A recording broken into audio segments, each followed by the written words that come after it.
Está começando o 5º episódio do CBN Renova Bio. Neste episódio, a gente fala sobre a COP26, que está começando esta semana, e como a Política Nacional de Biocombustíveis pode contribuir para a redução de CO2 no planeta.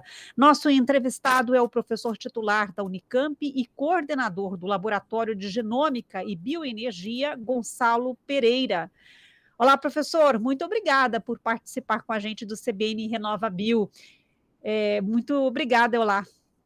Tudo bom? Prazer e ótima essa iniciativa de vocês de trazer o Renova Bio, essa compreensão, né, para as pessoas do que ele significa.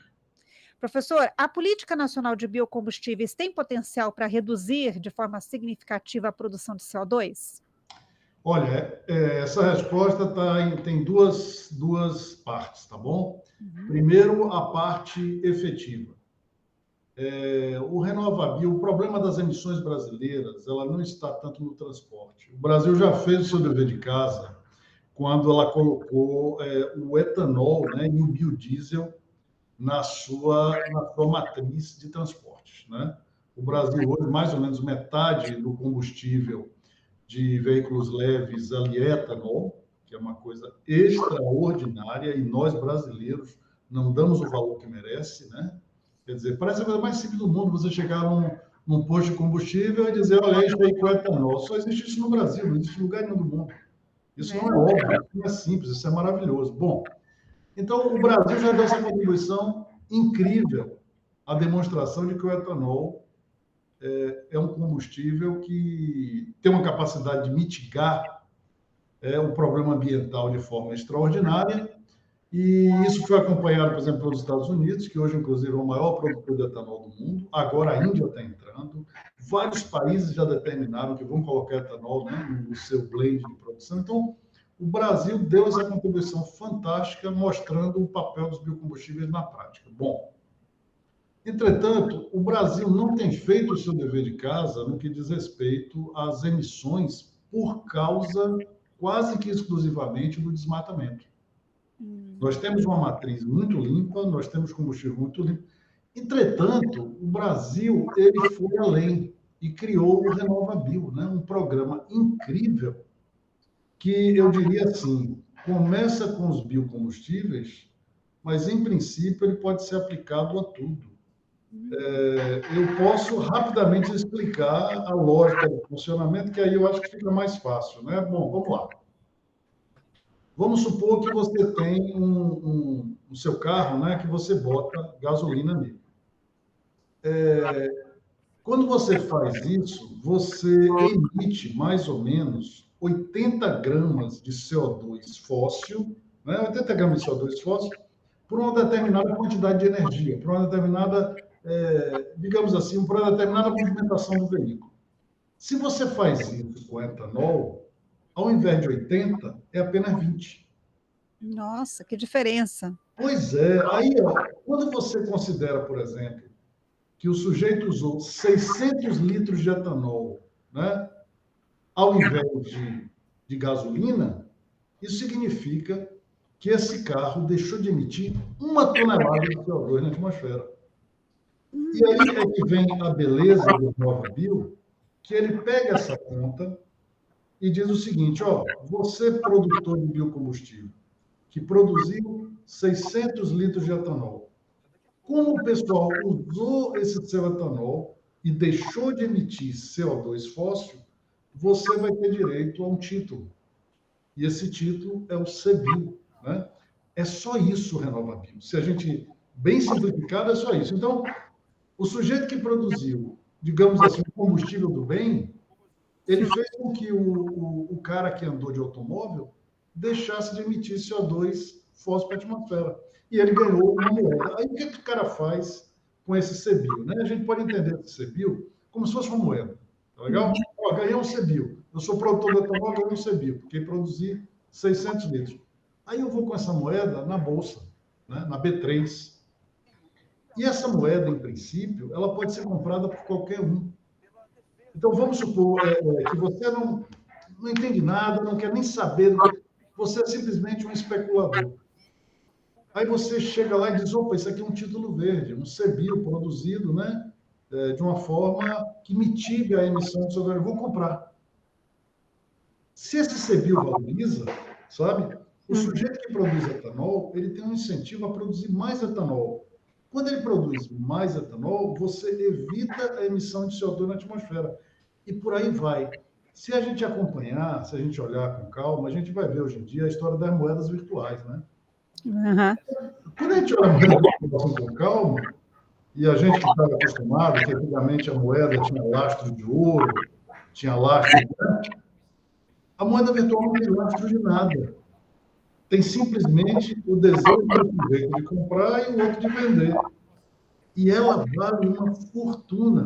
Agora, imagine se essa moeda, né, que corresponde a 1 tonelada de CO2 fóssil que não foi emitida, começar a ganhar força desse jeito. O que eu falei, né, nesse primeiro exemplo foi o etanol.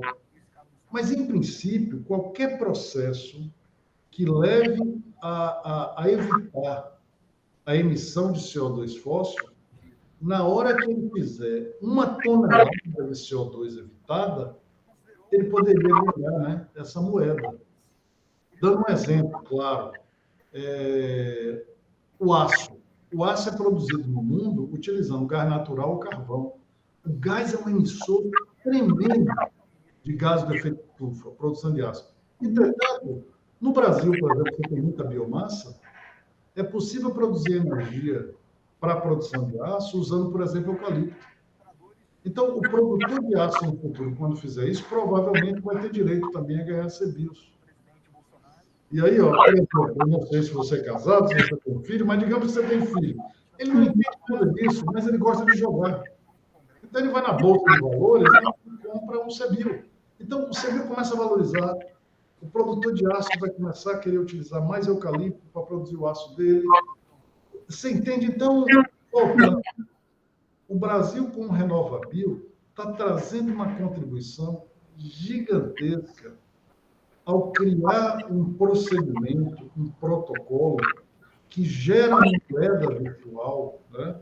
Uma moeda, digamos, de carbono, que se esse negócio pegar valor, vai fazer com que todo mundo queira produzir, né, produtos, combustíveis, aço, o que seja, através de procedimentos que reduzam ou evitem a emissão de CO2 fóssil na atmosfera. É um estímulo real, concreto, né, para se preservar o meio ambiente. E brilhante, porque, veja, desse jeito a gente está fazendo com que todo mundo possa entrar, né, nesse jogo, comprar CBIO, vender CBIO, e cada vez que isso é feito e o CBIO valoriza, você, sem precisar de criar imposto, sem precisar de criar nenhuma, né, nenhuma pressão de punição, de coisa nenhuma, vai estar naturalmente incentivando que o biocombustível seja produzido e que o biocombustível seja consumido. Porque qual o problema hoje, né, que a gente tem no Brasil especificamente? Criou-se uma regra, entre aspas, né, que o preço do etanol é mais ou menos 70% da gasolina, né? Então, você criou essa trava. Mas vamos dizer agora que você é produtora de etanol. E toda vez que você produz etanol, você ganha CBIO.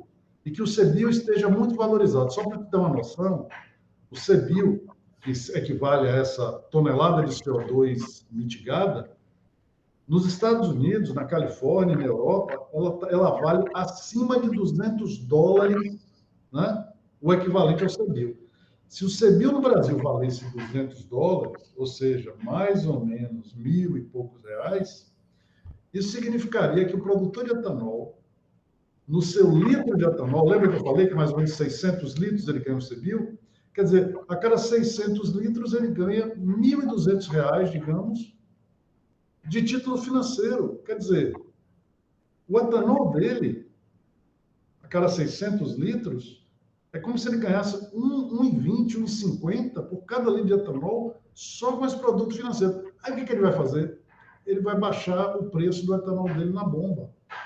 Então, você sai dessa história dos 70% e o cara vai ter interesse de produzir mais etanol para conseguir ter mais CBio, para ter ganho financeiro, e o consumidor vai ter um produto mais barato.